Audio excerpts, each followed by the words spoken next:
Hi, and good evening, everyone. My name is Albert, and this is Vlogs About Nothing. Thank you very much for taking the time out of your very busy evening to join me. I really do appreciate it. If there's one thing that I want you to take from this video, it's that I've done it for the gram. you know? I mean, like, that's a millennial term, if there ever was a millennial term. You feel me? I don't even have an Instagram. and here I am, doing it for the gram. You feel me? Anyways, I'm here tonight to talk about doing things we might not like doing so that we can stay disciplined, you know? And in fact, it's not really the discipline outcome that's so much like the best thing about this, so much as that it's the, sinking feeling that nothing can get you down. I gotta tell y'all, I've been doing this for a long time now, sitting here talking to myself about nothing, telling people that I meet in my personal life that it's hard to explain, but I'm all about doing nothing, and sometimes people, everyone, I'd say, including myself, gets extremely tired, you know?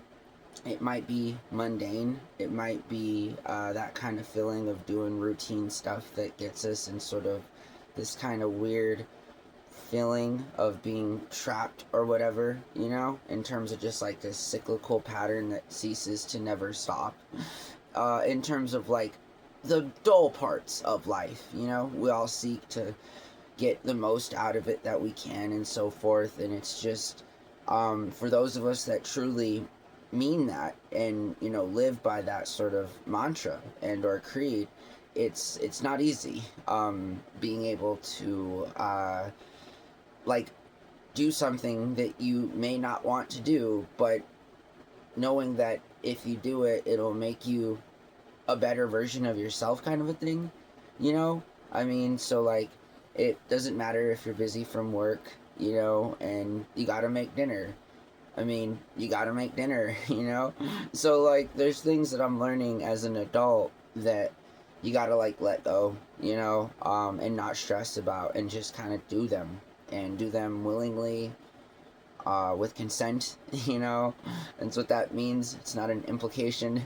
But, and having a smile on your face while you're doing it, doesn't really matter what it is. And I am not tired at all, and I'm not gonna get out of character because this is my job.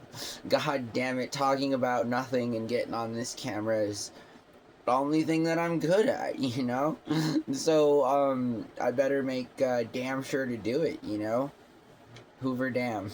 I don't usually cuss, alright? Especially on camera, That's a huge lie. When I'm not on camera, sailors seem like children. I'm just saying that, like, pretty hard on myself. And that's kind of the other thing, as we brought up, is talking about discipline. For those of us that have any kind of discipline, whether it's through our diet or our practical routine, daily, benign habits that we have that are a part of our routine, some of us just have worse addictions than others. And that's what I mean, right? Is like, what are you addicted to? What's your fancy? What's your poison? Is it something that can be controlled and can provide the world with something good? I mean, I'm just saying, right? Is that what it is? Or is it like the opposite? I just know that being able to do stuff, especially when you're tired, especially when you don't feel like doing it, that's the best time to make gains. I'm not a weight instructor. I weigh 112 pounds on a good day. I know nothing at all about what I speak, only that it's my opinion. But I will tell you that from personal experience, I'm learning these things in life, and I think they're pretty valuable lessons. You feel me? Just because, again, not being able to succumb to your own sort of giving up is a challenge in and of itself, and you're not alone. You feel me? And that's why I'm here, right? Is to advocate on behalf of all the people who can't talk, and represent themselves essentially in a government in a governmental kind of a way, right? Because, well, they're busy living lives. They got families, got responsibilities, and they should be able to focus on those things, free from intervention in an outside world that does not encourage those kinds of things, and in fact does things to actively perpetuate the systemic deconstruction of such. And so it's something that should be talked about. It's something that you need to understand. And by God, I'll do it by example, you know? And not the easiest thing to do. But being able to do it is sometimes our job, whether it is reporting to that same old station where the clock is to punch in at 9 o'clock and take your lunch at noon and exit the premises at 5 o'clock. You feel me? I mean, I just feel like we all gotta own what we do, especially if we're actively trying to be that character in our own lives. And that sounds kind of weird, right? But I mean, I guess no, it doesn't. Just because we're all characters, you're the star of your own show, and how you live your life is really important, because it doesn't matter what happens to you, right? But just like what's more important is the impact that we leave on others, and how we can positively impact a world that's kind of sick, and that the priorities aren't in alignment with the very shared culture that, namely, younger people have become to embrace. A culture that allows for opportunity just so much that it allows for mistakes. A culture that encourages those of us that want to do something in our lives and are absolutely convinced that there's no other road to continue to go down that path. And going down that path is not comforting, I mean, just like any path, there are so many variables and there are so many things that can happen, but we can, for the most part, control what we do and or what we don't do. And I just honestly think that we all kind of learn these things individually at different times in our lives. And I just turned 38. I'm an old ass man, talking about things that I probably should have learned a very long time ago, to be completely honest. But there wasn't a YouTube, and there wasn't some guy who was actively trying to sell the idea that you're good, you feel me, and that like the world can be a good place. The government can provide an environment of which is peaceful, and truly peaceful, in that you can live your lives in a way that you want to live your life.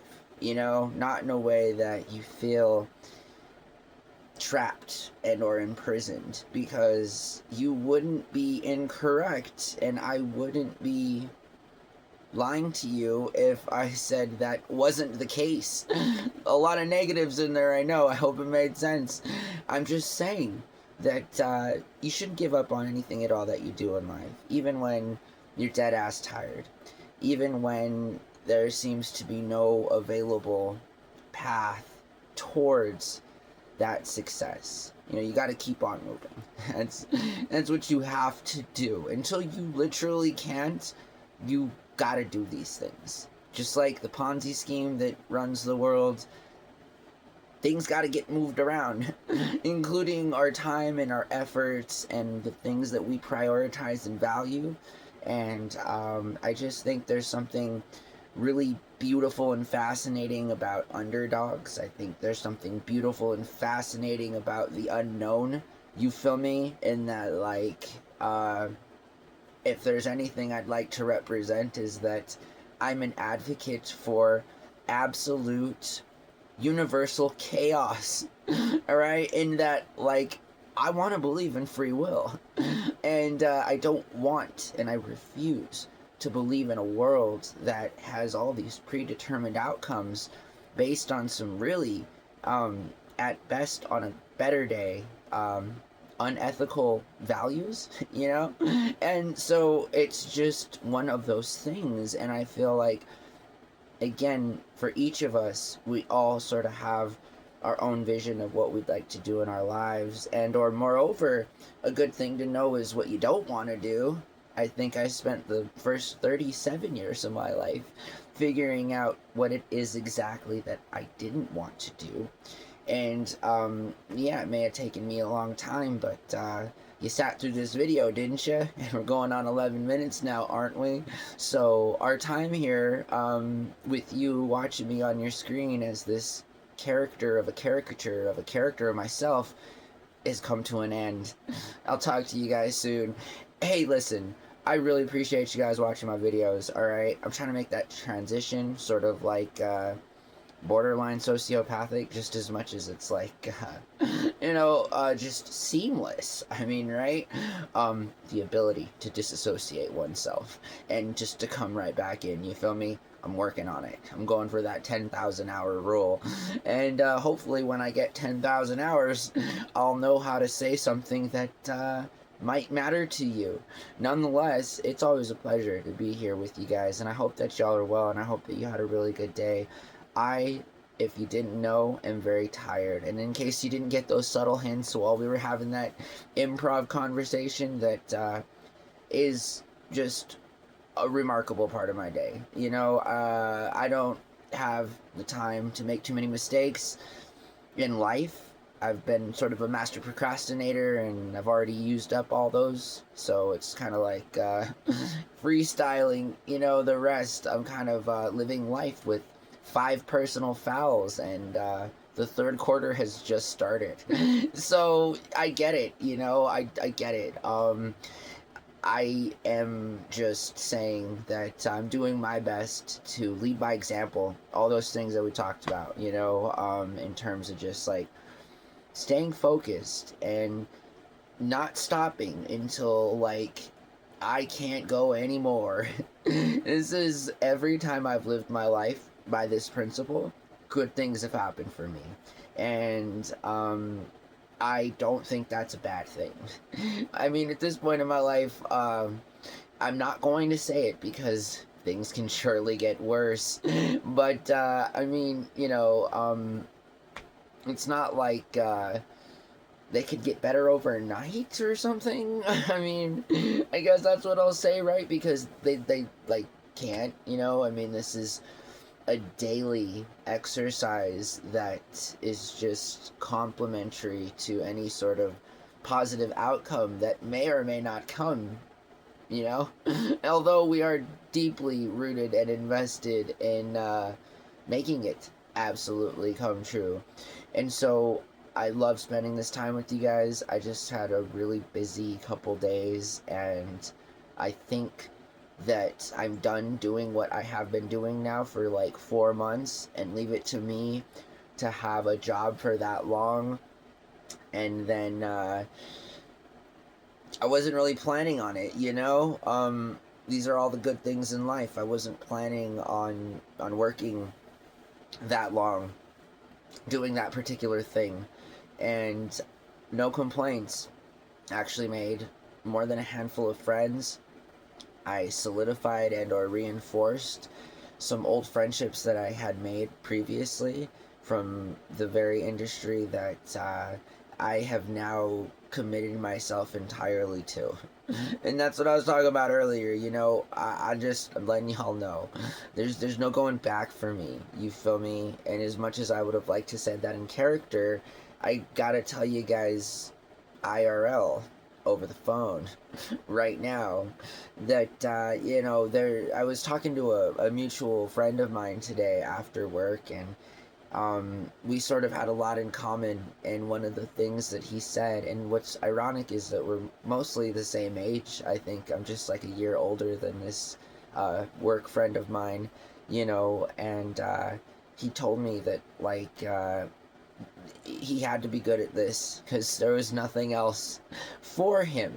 And it was interesting because that's how I've lived my life, to get to this point, to get myself into a corner so that I can try and make some kind of rebound and or fun and worthwhile game in my own life of trying to make something of it, and it's been not the easiest thing to do, and I would never recommend doing the things that I've done in my life so far as it concerns the methodical planning of being a successful failure and or loser and or just procrastinating to the point that like there have been a handful of mistakes that have completely derailed any sort of possible positive likely outcome that could have occurred from any of my sort of previous engagements, whether it be personal and or business and or a little bit of both, and or what can I say, I'm a complete dumbass and I have not been known to make the best personal decisions at all for continuous periods in my life because of my inability and or I guess it should be more reported thoroughly honest, my want and or need and or desire for this kind of a thing, for only knowing what I knew at the very beginning of my journey in life.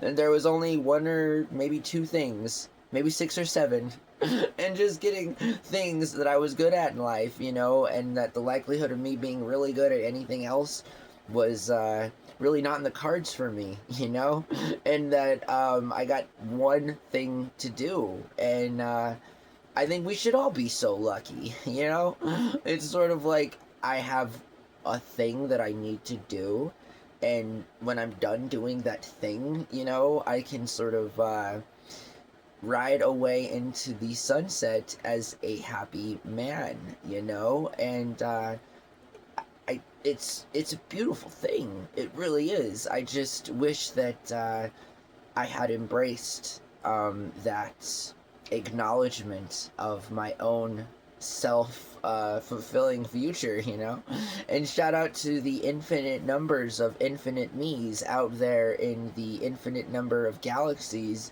doing all of the infinite outcome things from infinity that allow this whole experiment of IRL existence to take place and begin with. You feel me? I'm just saying, shout out. Holy macaroni, as above, so below. You feel me? And I'm just saying, it's nice to talk to you guys here in this reality, in this timeline, and I'd have it no other way. I do need to get to bed. I am an absolute mess right now. I'm gonna undo this tie, I'm gonna take this jacket off, and I'm gonna go to bed. It's a good thing that my bed is literally inches away from when I wrap this video on up. So I hope that you guys have a really good night. Thank you for watching my videos. Thank you for being a part of my experience here and vicariously sort of viewing a life being lived in this kind of a way through a lens that if you like, make sure you're a subscriber and hit that thumbs up because it helps the channel a ton. My name is Albert. This was Vlogs About Nothing, and I will talk to y'all really soon, alright? Bye.